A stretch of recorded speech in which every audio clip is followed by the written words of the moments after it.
कहते हैं शेख अहमद नाम के बुजुर्ग थे, सारी जिंदगी किसी को काम नहीं बताया, सारी जिंदगी बड़ी मुश्किलात आई पर कभी अपनी जात पर सवाल का दरवाजा नहीं खोला। एक ऐसी मुश्किल आई कि जो हल ही नहीं होती थी।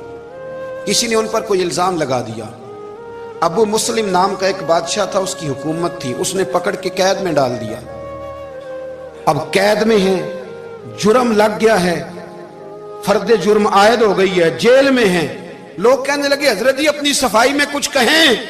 फरमाने लगे सारी जिंदगी बंदों से कुछ नहीं कहा, अल्लाह रसूल को पता है मैं बेगुनाह हूं, मुझे कहने की जरूरत नहीं। दाता गानी बख्श अली हजवेरी ने लिखा है, दाता साहब कहते हैं तू यकीन कामिल तो पैदा कर, तू ईमान तो पुख्ता कर।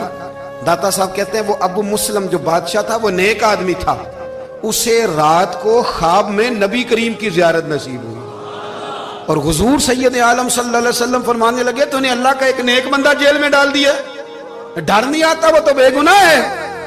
बादशाह आधी रात को खुद उठा। दादा साहब फरमाते हैं किसी गार्ड को नहीं भेजा, पुलिस वाले को नहीं भेजा, जेलर से नहीं कहा, खुद गया, जाके जेल का दरवाजा खोला, दरवाजा खोल के उस दरवेश को आजाद किया। कहने लगा बाबा जाओ, मुझे पता चल गया आप बेगुनाह है। बाबा जी सलाम करके जाने लगे तो बादशाह फिर आगे आया, हाथ बांधे, हाथ चूमे, कहने लगा हुजूर आप बड़े नेक हैं, मेरे लिए कोई हुक्म हो तो बताइएगा, मेरे लायक को खिदमत हो तो बताइएगा।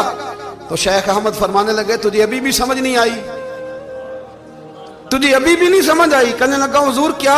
फरमाने लगे जो तहज्जुद के वक्त तुझे उठा के मुझे रिहा करने भेज सकते हैं वो मेरी कोई जरूरत बाकी रहने देंगे?